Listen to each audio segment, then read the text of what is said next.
बिस्मिल्लाहिर्रहमानिर्रहीम। अस्सलाम वालेकुम स्टूडेंट्स। आज हम जो है वो 10th बायोलॉजी का चैप्टर नंबर 2 होम्योस्टेसिस उसी को कंटिन्यू करेंगे। लेक्चर नंबर 11 है होम्योस्टेसिस इन ह्यूमंस। ह्यूमंस में और दूसरे हायर एनिमल्स में होम्योस्टेसिस के लिए ऑर्गन्स हैं स्किन, लंग्स एंड किडनीज। किसी हद तक लिवर भी होम्योस्टेसिस में रोल प्ले करता है। हम one by one in organs की डिटेल में जाएंगे। फर्स्ट ऑफ ऑल हम करने जा रहे हैं डिटेल किसकी, स्किन की। स्किन जो है वो आमतौर पे आउटर मोस्ट लेयर होती है और प्रोटेक्शन देती है अगेंस्ट द माइक्रोब्स। लेकिन आज हम फोकस रखेंगे, हमारा जो टॉपिक है जो कि क्या है, होम्योस्टेसिस। तो होम्योस्टेसिस को सपोर्ट करता है जो प्रोसेस, वो है थर्मो रेगुलेशन, यानी टेम्परेचर की मेंटेनेंस में स्किन क्या रोल प्ले करती है, इसके बारे में हम डिटेल करेंगे। स्किन जो होती है इसकी 3 लेयर्स होती हैं। आउटर मोस्ट इसमें एपिडर्मिस है, एपिडर्मिस, उससे अंदर की तरफ डर्मिस होती है और फिर सब क्यूटेनस फैट्स होती है, फैटी लेयर होती है, फैट्स होती है। अब जो रोल प्ले करती है ये तीसरे नंबर पे जो लेयर आती है फैटी लेयर।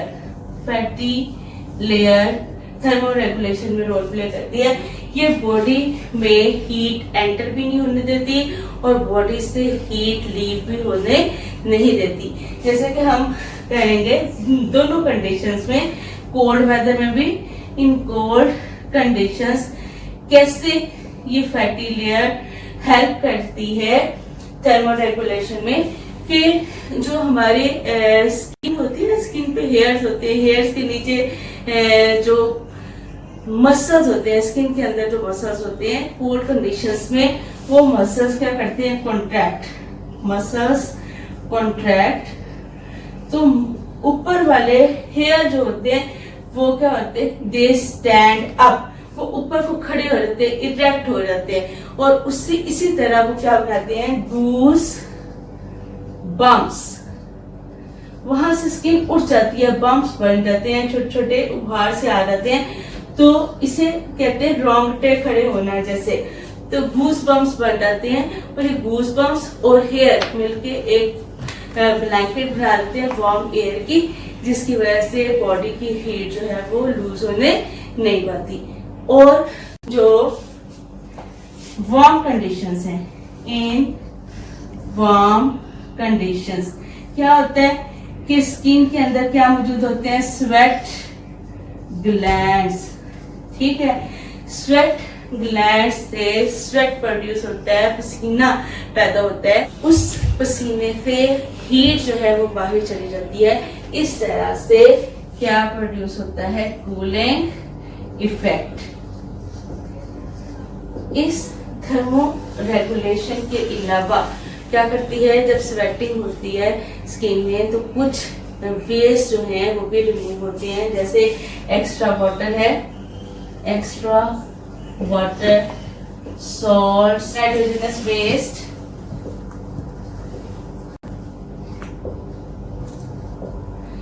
इन सब्सटेंसेस की रिमूवल में भी स्किन रोल प्ले करती है। Next, lungs. लंग्स हमारी बॉडी में कार्बन डाइऑक्साइड की कंसंट्रेशन को मेंटेन करते हैं। कार्बन डाइऑक्साइड अगर हमारे लंग्स में एक्सेस अमाउंट में हो जाती है तो हमारे लिए नुकसानदेह है। क्यों? क्योंकि ये हमारी बॉडी फ्लूइड्स की पीएच को चेंज कर देती है। इसलिए ये इसका ज्यादा जो है अमाउंट हो हमारे ब्लड में जो मौजूद होना हमारे लिए नुकसानदेह होता है। लंग्स कैसे रिमूव करते हैं कार्बन डाइऑक्साइड को, जैसे कि आपने एक टॉपिक में पढ़ा है कि ये एल्विलाई को सराउंड करती हैं ब्लड कैपिलरीज।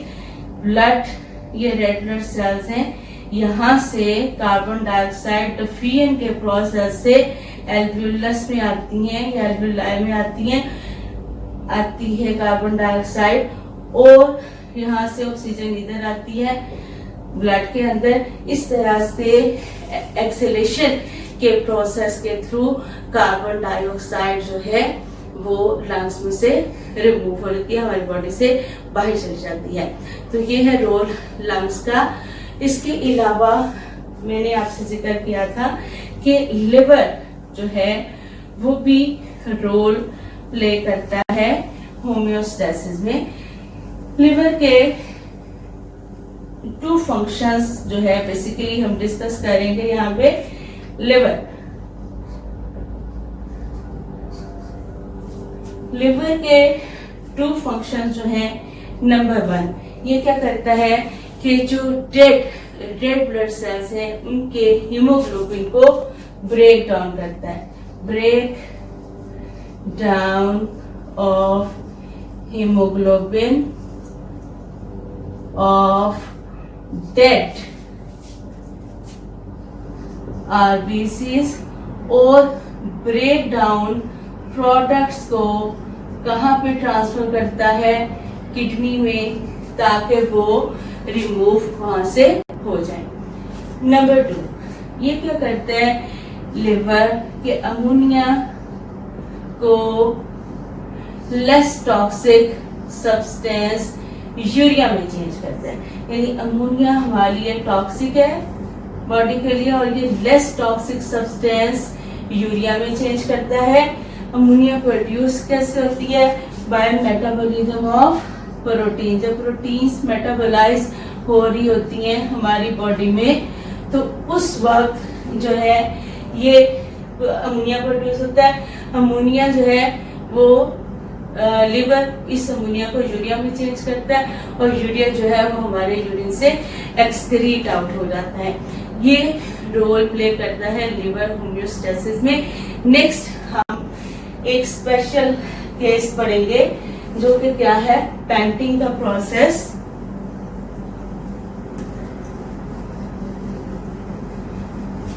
डॉग्स जो होते हैं उनमें पैंटिंग का प्रोसेस ये है क्या, डॉग्स में लेस स्वेट ग्लैंड्स होते हैं, स्वेट ग्लैंड्स इतने ज्यादा नहीं होते, तो वो क्या करते हैं, वो अपनी टंग जो है वो हैंग आउट कर लेते हैं, जुबान अपने मुंह से बाहर निकालते हैं और निकाले रखते हैं हर वक्त, और क्विक ब्रीथ उनके होते हैं, तेजी से सांस लेते हैं, जिसकी वजह से उनका स्लावा रिमूव होता है, तो उनकी बॉडी की एक्सेस हीट जो है वो रिमूव हो जाती है। तो ये अभी तक हमने पढ़ा है होम्योस्टेटिक ऑर्गन्स, जो कि ह्यूमस में, अदर एनिमल्स में। नंबर 1 पे हमने पढ़ा स्किन, नंबर 2 पे हमने पढ़ा लंग्स, 3 पे हमने लिवर का रोल देखा, और स्किन के साथ ही यानी बाकी केसेस के अलावा जो डॉग्स हैं उनमें स्वेटिंग के बारे में बताया कि फ्यू स्वेट ग्लैंड्स होते हैं, तो जो तेजी से सांस लेते हैं, इसी को हम कहते हैं पैंटिंग का प्रोसेस। अभी तक हम नेक्स्ट हमने पढ़ना है किडनी का, लेकिन किडनी पढ़ने से पहले हम क्या करेंगे, पहले हल्का सा एक व्यू लेंगे urinary system, human urinary system के बारे में। ह्यूमन यूरिनरी सिस्टम जो है उसके डिफरेंट पार्ट्स देखिए। इसमें पेयर ऑफ किडनी है, और इसके अलावा हर किडनी से एक ट्यूब अराइज होती है, जिसको हम कहते हैं यूरेटर, और यूरेटर ओपन होती है यूरिनरी ब्लैडर में। यूरिनरी ब्लैडर जो है उसमें टेम्पररी यूरिन जो है वो स्टोर होता है, और यूरेथ्रा है लास्ट पार्ट जो कि एक ट्यूब है, और यूरिन को यूरिनरी ब्लैडर से आउटसाइड रिमूव करता है। किडनीज की डिटेल पे आते हैं। किडनीज करते क्या है, इनका फंक्शन थोड़ा सा पहले देख लेते हैं। किडनीज जो है वो फिल्टर करते हैं ब्लड को और हमारी बॉडी में सॉल्ट और वाटर के बैलेंस को मेंटेन करते हैं, सॉल्यूट्स का और वाटर का बैलेंस मेंटेन करते हैं। और ये क्या करते हैं कि जो एक्स्ट्रा वाटर है, किडनी एक्स्ट्रा वाटर है, सॉल्ट है, और उसको ब्लड में से लेते हैं और नाइट्रोजनस बेस को ब्लड में से लेते हैं और यूरिन बनाते हैं। उस यूरिन को नेक्स्ट वो यूरिटर के थ्रू ट्रांसफर कर देते हैं ब्लैडर में, यूरिनरी ब्लैडर में, और जो यूरिन होता है वो यूरेथ्रा के थ्रू रिमूव हो जाता है। इस तरह से जो किडनीज हैं वो कंपोजिशन ऑफ ब्लड को मेंटेन करते हैं। हर किडनी जो है वो बीन शेप्ड ऑर्गन है, बीन शेप्ड ऑर्गन होता है। और अगर आप देखें बोर्ड पे तो जो लेफ्ट किडनी होता है वो स्लाइटली हायर होता है देन द राइट किडनी। और इसके अलावा ये कहाँ पे होते हैं, डायाफ्राम से नीचे की तरफ एब्डोमिनल कैविटी में हर साइड यानी कि वर्टेब्रल कॉलम की हर साइड पे एक किडनी मौजूद होता है। और इसकी जो कनकेव साइड होती है ये, यानी किडनी की हर किडनी की एक कनकेव साइड है और आउटर इसकी कन्वेक्स साइड है।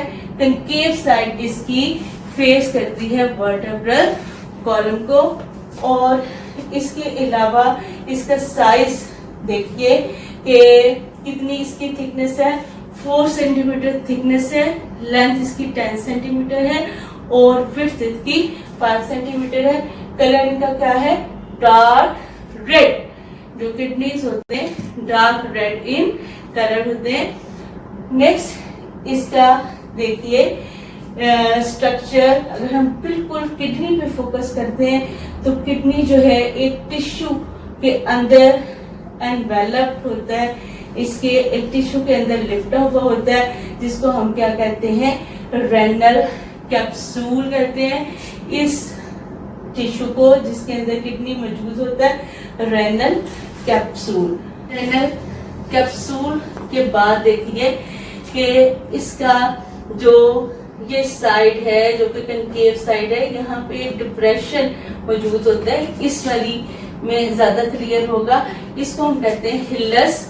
हिलस ऐसी जगह होती है जहाँ पे रेनल आर्टरी किडनी में एंटर हो रही होती है और रेनल वेन जो है वो किडनी को लीव कर रही होती है। और इसके अलावा अगर इसको इंटरनली हम देखें, पहले इसके पार्ट्स देख लें कि आउटर इसका जो पार्ट है ये यहाँ तक, ये जो है इसे कहते हैं रेनल कॉर्टेक्स, ठीक है। इससे अंदर वाला पार्ट, ये वाला जो पार्ट है इसको हम कहते हैं रेनल मेड्यूला। मेड्यूला के अंदर कोन शेप एरियाज होते हैं जिनको हम कहते हैं रेनल पायरामिड। रेनल पायरामिड जो होते हैं इनकी जो टिप होती है, ये इनकी जो बेस होती है वो कॉर्टेक्स की तरफ और इनकी जो टिप होती है वो रेनल पेल्वस में ओपन होती है। ये जो फनल, अगर आप यहाँ पे देखिए तो आपको बहुत क्लियर से ये फनल शेप एरिया नजर आ रहा है, ये पता, इसको हम कहते हैं रेनल पेल्वस, ठीक है। रेनल पेल्वस कहते हैं। रेनल पेल्वस जो है वो कॉन्टिन्यू होता है यूरिटर में और यूरिटर क्या करता है कि किडनी से यूरिन पास आउट करता है टुवर्ड्स द यूरिनरी ब्लैडर, ठीक है। तो ये है स्ट्रक्चर किसका, किडनी का। मैं उम्मीद करती हूँ कि आपको आज का लेक्चर समझ में आ गया होगा और कंफ्यूजन की सूरत में आप मुझसे पूछ सकते हैं।